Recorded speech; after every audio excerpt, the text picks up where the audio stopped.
இன்னைக்கு அண்ணன் செங்கோட்டையன் இன்னும் என்ன எத்தனை அமைச்சர்கள் முன்னாள் எம்பிக்கள் எல்லாம் வருவதற்கு காத்துக்கிட்டு இருக்காங்கன்றது பாருங்க.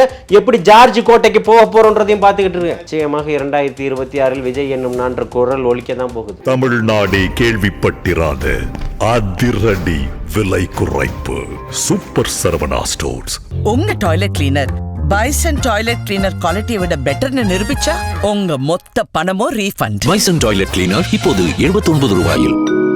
இந்த ஒரு வாரமாக அவரை பற்றி மட்டுமே, அதாவது ஒரு வாரம்னா அவர் இப்போ காஞ்சிபுரம் போறாருன்றதுலேருந்து, காஞ்சிபுரம் போயிட்டு வந்துட்டாருன்றதுல, காஞ்சிபுரத்தில் இப்படி பேசினாருன்றதுலேருந்து, அடுத்து அண்ணன் செங்கோட்டையன் அவர்கள் தமிழக வெற்றிக் கழகத்துக்கு வரப்போறாருன்றதுலேருந்து தொடர்ச்சியாக இந்த ஊடகங்கள் வந்து ஒட்டுமொத்தமாக தமிழக வெற்றிக் கழகமே மையம் கொண்டு போய் இருந்தது. கமல் என்ன சொல்றாருன்னா, யாரு என்ன வரவங்கெல்லாம் வாகை சொல்லணும்னு நினைச்சா எங்க போர்க்குணம் விடாது அப்படிங்கிறாரு. தேவா, நீங்க இவ்வளவு நேரம் பேசுனீங்க, நான் அரசியல் எடுத்துக்கிட்டேன். கமல் எல்லாம் பேசி வந்து இந்த நேரத்தை வீணடிச்சிடாரு. அது எங்க பேசினாருன்றத, எங்க பேசுறாருன்னா நாதி, உனக்கு ஏது நாதி?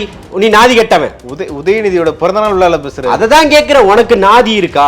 உனக்கு என்ன நாதி இருக்குன்னு கேட்கிறேன். நீ ஒரு அரசியல் கட்டமைப்போட நின்று இந்த மக்களையும் மாற்றத்திற்காம வந்திருக்கிறவன், நீ வீழ்ந்தாலும் நான் வீரத்தோட தான் மடிவேன்றத நின்றுனா உங்களை ஆதரிச்சிருப்பான் மக்கள். உதயநிதி பிறந்த நாள் விழா கொண்டாடிக்கிட்டு இருக்கிறாருல, உங்க 2 பேருக்கும் வெக்கம், மானம், சூடு, சொரணை, ஈனம் ஏதாவது உண்மையிலே இருந்து நீங்க என்ன நல்ல பிறவிகளாக இருந்தா, ஏன் அக்கா தங்கச்சிங்க அங்க 4 பேர் சாகும் வரை உண்ணாவிரதம் இருந்துகிட்டு இருக்கிறாங்களே, அவங்க காலை கழுவி தண்ணி குடிச்சிருக்க வேணா? நீங்க உனக்கு வெக்கமே இல்லாம போய் அங்க போய் உதயநிதியை புகழ்ந்துகிட்டு இருக்கிறீங்க. கோவையில ஒரு மாணவி கதர்னால அது கேட்கலையா கமலஹாசனுக்கு? எல்லாம் கொள்கை ஒன்று. எது உன்னுடைய கொள்கை?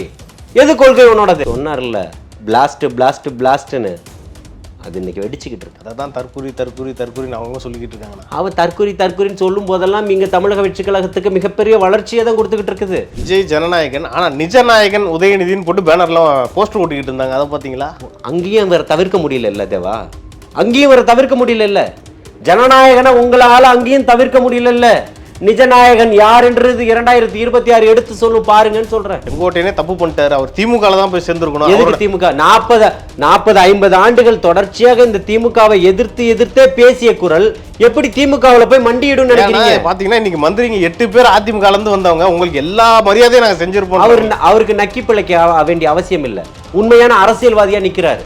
நீங்க நக்கி பிழைப்பவர்களோட அவரை எப்படி ஒப்பீடு செய்ய முடியும்? பிறந்த நாள் வந்து எளிமையா கொண்டாடுங்க, மக்களுக்கு நலத்திட்டம் எல்லாம் செய்யுங்க அப்படின்னு சொல்லி. இது பெரிய கருப்பன் குத்தாட்டம் உட்காந்து பாத்துக்கிட்டு இருந்தாரு, அந்த எளிமையா? கூட சமீபத்துல தூய்மை பணியாளருக்கு வந்து இந்த வேன்ல தான் வந்துச்சுன்னு நினைக்கிறேன். அந்த குப்பல்ற வேன்ல தான் சாப்பாடு எடுத்துட்டு வந்து கொடுத்தாங்க. உதயநிதியும் திங்க சொல்லுங்களா? இல்ல துர்கா ஸ்டாலின் திங்க சொல்லுங்களா? சொந்த வீடு வாங்க ஸ்டெப் ஸ்டோனுக்கு வாங்க. Step stone. ஃபைன் டைமோட ஸ்பெஷல் இன்டர்வியூவில் இன்னைக்கு நம்மோடு இணைந்திருப்பவர் தாவேகாவின் ஆதரவாளர் திரு ஜல்லிக்கட்டு ஜலீல் அவர்கள். வாருங்கள், அவரிடம் அரசியல் சார்ந்த பல்வேறு கேள்விகளை முன்வைக்கலாம். அண்ணா வணக்கண்ணா.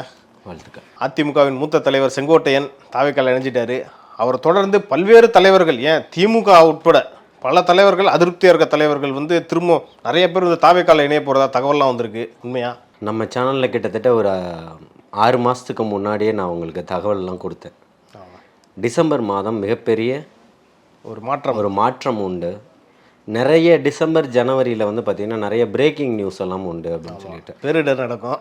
ஆமாம், மிகப்பெரிய இது இருக்குன்னு சொல்லியிருந்தேன். ஆமாம், திமுக கூட்டணிகள் கூட உடையும், பல 100 கட்சிகள் இங்கே வருவதற்கான வாய்ப்புகள் இருக்கு அப்படின்னு சொன்னேன். அப்போ நீங்கள் யார் என்னன்ற கேள்வியெல்லாம் கூட முன் வச்சிங்க. சீக்கிரமாக கொஞ்ச நாள் காத்துக்கிட்டு இருங்கன்னு சொன்னேன். கிட்டத்தட்ட ஏறத்தாழ 6 மாதங்கள் இருக்கும் நிச்சயம்.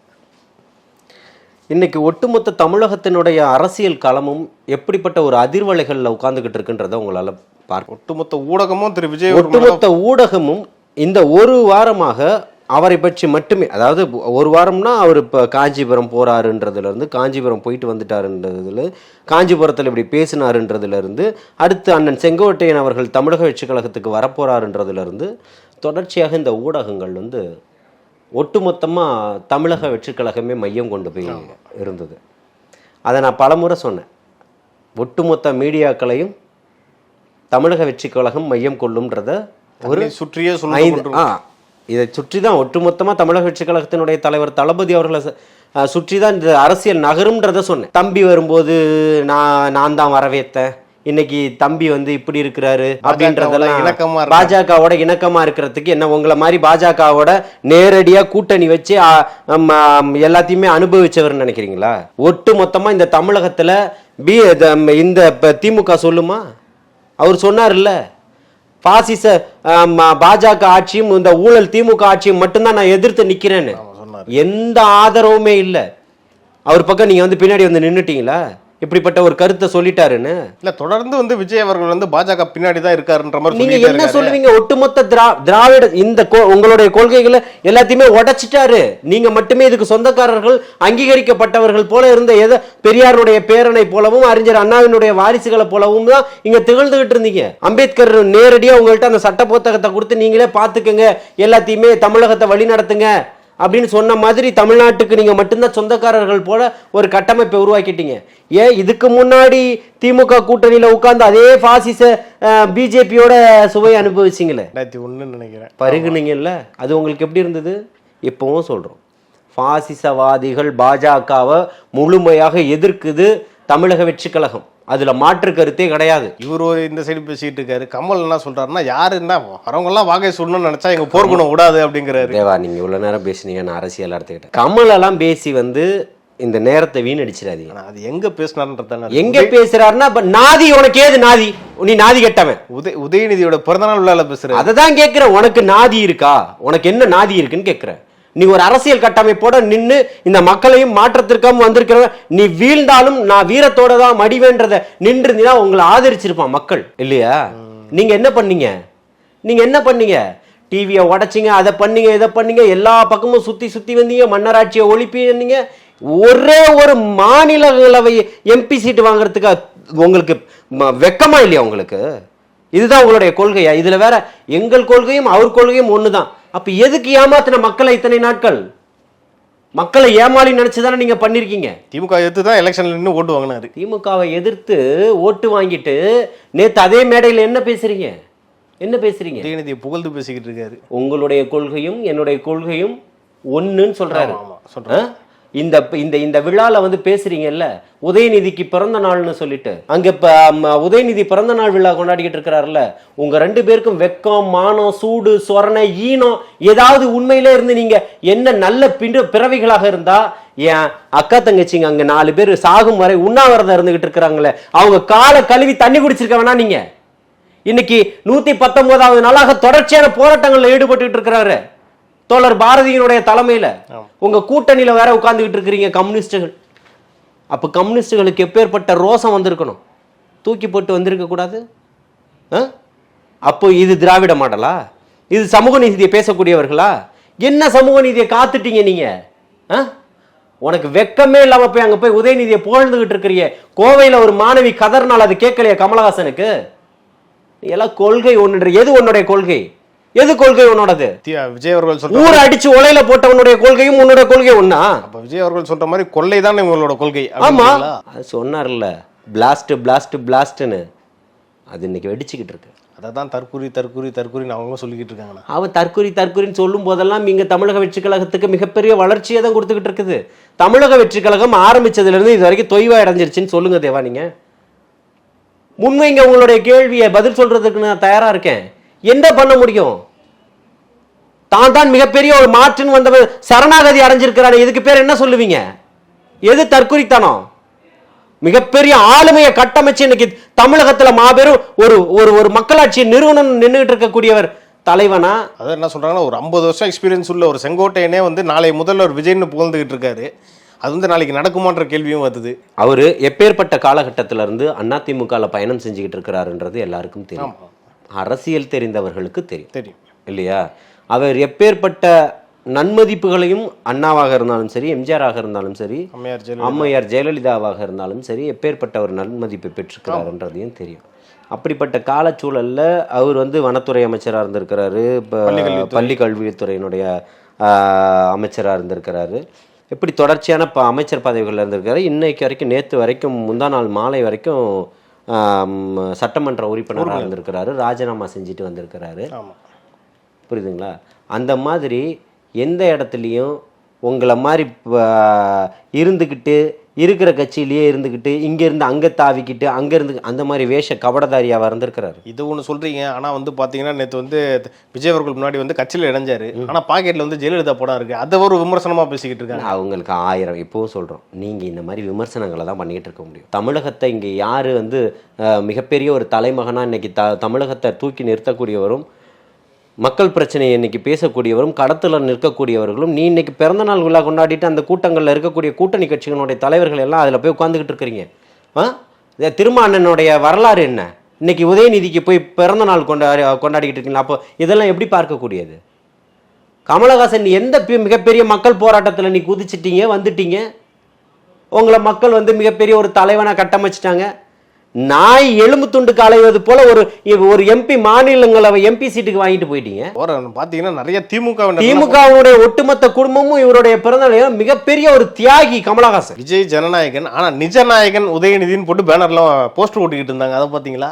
அங்கேயும் வேற தவிர்க்க முடியல இல்ல தேவா, அங்கேயும் வேற தவிர்க்க முடியல இல்ல. ஜனநாயகனை உங்களால அங்கேயும் தவிர்க்க முடியல இல்ல. நிஜநாயகன் யாருன்றது 2026 எடுத்து சொல்லும் பாருங்கன்னு சொல்றேன். இன்னைக்கு மிகப்பெரிய உன் பின்னாடி ஒரு கவுன்சிலர் கூட இன்னும் வரல. உன் பின்னாடி இன்னைக்கு ஒரு கவுன்சிலர் கூட வரல. உங்களுக்குன்றது என்ன ஒரு கட்டமைப்பு? திமுக கூட்டணி இல்லாம இங்க பயணிக்குமா? தன்னந்தனியா நிக்கிறாருல, எதிர்த்து சொல்லக்கூடிய அளவுக்கு தைரியமும் திராணியும் இருக்குல்ல. கமலஹாசனுக்கு இருக்கா இது? நீ மண்டியிட்டால் எதை வேணா குடிப்ப. என்ன இங்க மண்டியிடுவதை விட வீழ்ந்து நின்று சாவதே மேலும் நிக்கிறாரு. இவர் கபல் கூட விட்டுருங்க. இப்ப துரைமுருகன் மூத்த அரசியல்வாதி திமுகல, அவர் என்ன சொல்றாருன்னா, புலிக்கு பிறந்தது பூனையாகாது அப்படின்ற மாதிரி உதயநிதி அதையே தான் இன்பநிதிக்கும் சொல்லுவார். அவரும் இருப்பாரு, வருவார். இன்பநிதி அமைச்சரவையில் நான் அமைச்சராக இருக்கணும்னு சொல்லிட்டாரு ஒரு வாட்டி. இல்ல அதுதான். அப்போ உங்களுடைய எண்ணங்கள் எப்படி இருக்கு? அப்ப நீங்க எல்லாம் யாரு? இன்பநிதியும் முதலமைச்சராக வருவாரு, நீங்களும் அமைச்சராகவே இருப்பீங்க. மக்கள் போஸ்ட் ஓட்டிக்கிட்டே இருக்கணுமா? இன்னும் உங்களுடைய கட்டமைப்பு புரியலையே. நீங்கள் மாவட்ட செயலாளர் இருப்பீங்க, உங்கள் பையனுக்கு அங்கே எம்பி கொடுத்துடணும். இதுதான் உங்களுடைய ஸ்ட்ரக்சர், அஜெண்டாவா, கட்டமைப்பா?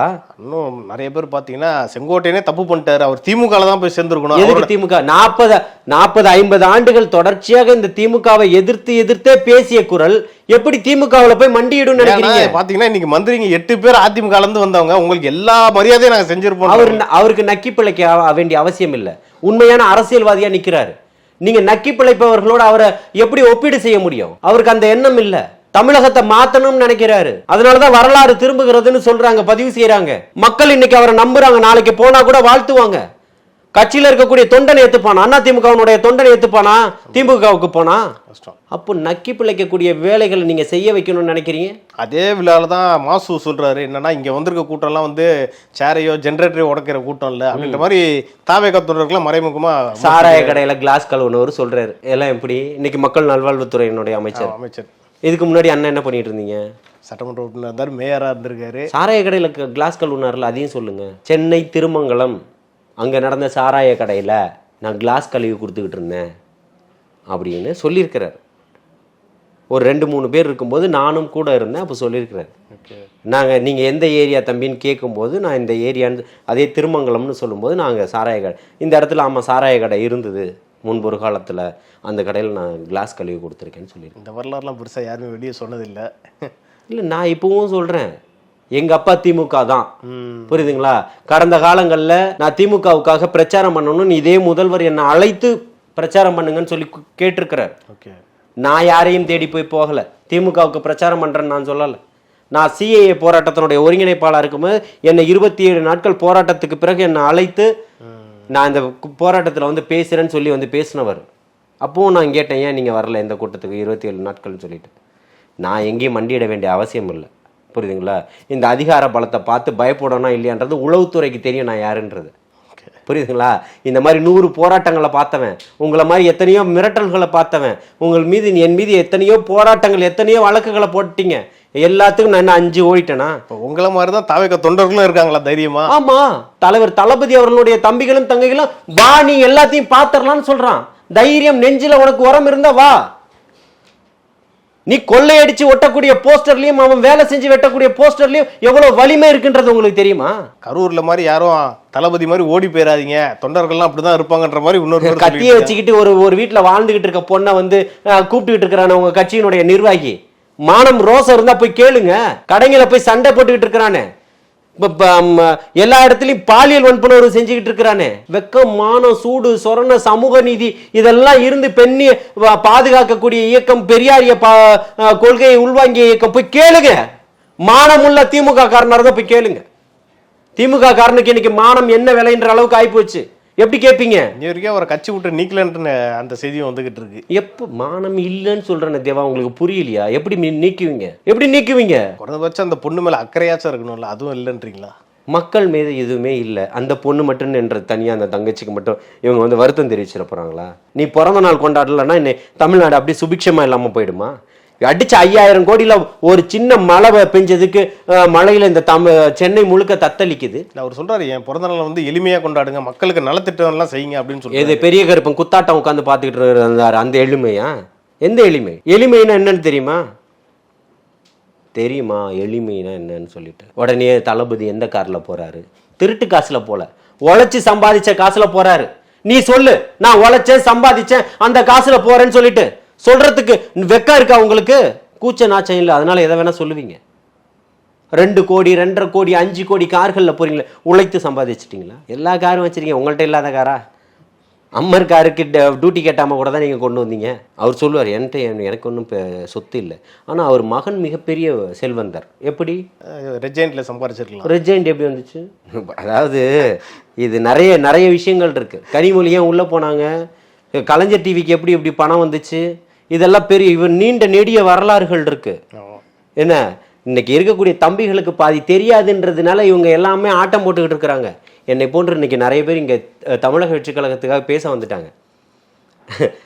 அருமை அண்ணன் நாஞ்சில் சம்பத்து கூட என்னை கிழிச்சு தொங்க விட்டுக்கிட்டு இருக்கிறாரு எல்லாத்தையும். அடுத்தபடியா செங்கோட்டையன் அவர்களுக்கு வந்து சிங்கமண்டலத்தில் 4 மாவட்டத்துக்கு பொறுப்பாளராக போட்டிருக்காங்க. அவங்க என்ன சொல்றாங்கன்னா, கோபிச்செட்டிப்பாளையம்னு எடுத்துக்கிட்டா அங்கே அதிமுக ரெட்டையில சின்னம் மட்டும் தான் தெரியும், அதை தாண்டி யாருக்கும் ஓட்டு குத்த மாட்டாங்க. அப்போ செங்கோட்டையெல்லாம் ஒரு ஆளே இல்லை அப்படிங்கிறாங்களே. இருந்துட்டு போறாங்க, உனக்கு என்ன கவலைன்னு கேட்குறேன். தமிழக வெற்றி கழகம் அதனுடைய கட்சியும் கட்டமைப்பையும் உருவாக்குது. ஆள் இல்லைன்னா அப்போ நீ அந்த பகுதியிலலாம் நிர்வாகிகளை கலைச்சிடு, மாவட்ட செயலாளரை கலைச்சிடு, திமுகவில் ஏன் போட்டு வச்சிருக்கிற? புரியுதா இல்லையா நான் சொல்றது? கொங்கு மண்டலத்தில் ரெட்டலை மட்டும்தான் தெரியுமாமா? அப்படிதான் தெரியுமா? சரி, கரூர் பாலாஜி எதுக்கு கலைச்சிடுங்க, மாவட்ட செயலாளர் போஸ்டிங் எதுக்கு? அந்த பக்கம் மட்டும் திமுக கலைச்சிடறோன்னு எல்லா மன்றத்தையும் கலைச்சிடுங்க. உங்க கட்சியில் இருக்கக்கூடிய எதையும் ஆட்சியும் அவலங்களையும் பேசிக்கிட்டு இருக்காங்க, மக்களுடைய குறைகளை பேசிக்கிட்டு இருக்கிறாங்க. அதை பேசுறதுக்கு உங்களுக்கு வக்கு இல்லை, துப்பு இல்லை, திராணி இல்லை. இதையெல்லாம் பேசிக்கிட்டு இருக்கீங்களா? உங்களுக்கு வெக்கமா இல்லையான்னு கேட்குறேன். இவர் ஒரு சைடு பேசிட்டு இருந்தா, பத்திரிகையாளர் கூட நிறைய பேர் பார்த்தீங்கன்னா இப்போ விஜய் அவர்களை டைரக்டாகவே அடிக்க ஆரம்பிச்சோம். ஒருத்தர் உங்களுக்கு சொல்லணும்னு அவசியம் இல்லை. முக்தார்ன்றவர் திரும்பவும் அந்த தற்கூரின்ற வார்த்தையை பயன்படுத்திக்கிட்டே இருக்காரு. எங்க போனாலும் கொச்சையா பேசிக்கிட்டு இருக்காரு விஜய் பார்த்து. சரி, முக்தாருக்கு வந்து தெரியலையா அந்த கோயம்புத்தூர்ல நடந்த மாணவி பிரச்சனை? இந்த திமுக காரன் வந்து இப்போ ஒரு கத்தியை வச்சுக்கிட்டு இப்போ பிரச்சனை பண்ணிட்டு இருக்காங்க, அந்த பிரச்சனை தெரியலையா? ஏன் இதெல்லாம் பேச மாட்டாரு முக்தார்? ஏன் விஜய் மேலே இப்படி ஒரு வன்மம் இருக்குன்னு எனக்கு தெரியல. விஜய் மீது வன்மம் இல்லை, வாங்கிய காசுக்கு பேசணும். வாடகைதாரர்கள் அவர்கள்லாம் நக்கீரன் கோபாலு, அப்புறம் இந்த இன்னொரு பத்திரிகையாளர் யூடியூப் ரூட்டஸ், ஆமா அவரு, நான் சொம்பு இல்லை அண்டானாரே செந்தில்வேலு, அந்த மாதிரி நிறைய பேர் இருக்காங்க. இந்த இன்னொரு 2 பேர் ஒன்னா நின்று பேசுவாங்களே, இப்போ கூட எங்கேயோ ஏதோ சம்பவம்லாம் ஒன்று நடந்ததுன்னு நினைக்கிறேன். இந்த பிரதர்ஸ் இவங்க எல்லாருமே வந்து அப்படியே இப்போ திமுக ஆட்சி அப்படியே பொன்னான ஆட்சி மாதிரி, மூட்டைக்கு 40 ரூபா லஞ்சம் வாங்குறீங்களேன்னு ஒரு விவசாயி வேதனையோட கேட்குறான். ஒரு ஷெட்டு போட மாட்டீங்களான்னு கேட்குறாரு. அதை வெக்கமே எல்லாம் ஆமான்னு வேற ஒத்துக்கிறீங்களே, உங்களுக்கு எவ்வளோ நெஞ்சழுத்தம். அது லஞ்சம் தான், அதை வாங்குறதுக்கு என்ன தப்பு இருக்குது, அதுக்கு இவ்வளோ செலவு இருக்குன்னு சொல்கிறீங்க. ஒரு அமைச்சர் என்ன நடவடிக்கை எடுத்தீங்க? யாருக்கான ஆட்சி இது? யாருக்கான ஆட்சி? விவசாயிகளுக்கான ஆட்சியா? மக்களுக்கான ஆட்சியா? தொழிலாளர்களுக்கான ஆட்சியா? மாணவர்களுக்கான ஆட்சியா? முதியோர்களுக்கான ஆட்சியா? பெண்களுக்கான ஆட்சியா? சமூக நீதி ஆட்சி. எந்த சமூகத்துக்கான ஆட்சி? எந்த சமூகத்துக்கான நீதியை கொடுக்கக்கூடிய தருதா இல்ல நிதியை தருதான்றது ஆட்சியே தான் இப்ப கேள்வியா இருக்கு. எல்லாருக்கும் எல்லாம்னு முதல்வர் சொல்லிக்கிட்டு இருக்கு. எந்த எல்லாருக்கும் எல்லாம் சரி, எந்த எல்லாருக்கும் நீங்க சொல்றீங்க? உங்க குடும்பத்தில் இருக்கக்கூடியவர்களுக்கா? உங்க குடும்பம் மட்டும் எப்படி இவ்வளவு மிகப்பெரிய செல்வந்த குடும்பமா இருக்கு? இருந்துட்டு போது இருக்கக்கூடிய மக்கள் இன்னைக்கும் தூய்மை பணியாளர்களுக்கு இப்பதான் வயிறு ஒண்ணுன்ற இருக்குன்றதை தெரிஞ்சு நீங்க சோறே போடுவேன்றீங்க. அவன் என்ன சொல்றான்? சோறே வேணாம், என் ஊதியத்தை கொடுன்னு கேட்கறான். நீ திருட்டு கணக்கு எழுதலான்னு பாக்குற. இன்னும் அம்மா உறவுகள் எல்லாம் சரி நல்லா நடந்துருச்சா? தேவா, நான் என்ன சொல்றேன்னா, இங்கே வந்து அவங்களுக்கு தனியா உணவு, ஏன் எல்லா அம்மா உணவகங்கள்லயும் போய் இலவசமா சாப்பிட்டுக்கங்க சொல்ல வேண்டியதானே? இப்போ கூட சமீபத்தில் தூய்மை பணியாளருக்கு வந்து இந்த வேனில் தான் வந்துச்சுன்னு நினைக்கிறேன். அந்த குப்பால்ற வேனில் தான் சாப்பாடு எடுத்துட்டு வந்து கொடுத்தாங்க. உதயநிதியும் திங்க சொல்லுங்களேன், இல்ல துர்கா ஸ்டாலின் திங்க சொல்லுங்களேன், சாப்பிடுவாங்களா? கிருத்திகா ஸ்டாலின் சாப்பிடுமா? இது மக்களுக்கு கொண்டு வந்ததே பெரிய தப்புன்னு பல நீங்க பேர் யாரு? சொல்லியிருக்காங்க. மன்னர்களா? ஜாக்கிரதையா இருந்துக்கங்க. இன்னும் எண்ணி 3-4 மாசம் தான் இருக்குது. எங்க எப்படி ஓடுவீங்கன்னு தெரியாது. அந்த அளவுக்கு இங்க கட்டமைப்புகள் மாறிடுச்சு, வரலாறுகள் மாறிடுச்சு. தமிழகம் இன்னைக்கு ஒரே அணியில நிக்குது. அது தலைவர் தளபதியினுடைய கொடை, அந்த தலைமையின் கீழ் தான் அப்படின்னு சொல்லி முடிவு பண்ணிடுச்சு. நீங்க காசையும் சாராயத்தையும் ஆட்சியும் அதிகாரத்தையும் பலத்தையும் ரவுடித்தனத்தையும் வச்சு நம்பிக்கிட்டு இருக்கீங்க. இன்னைக்கு உங்கள்கிட்ட கொள்கை கிடையாது, சாராயத்தை மட்டும் நம்பிக்கிட்டு இருக்கிறீங்க.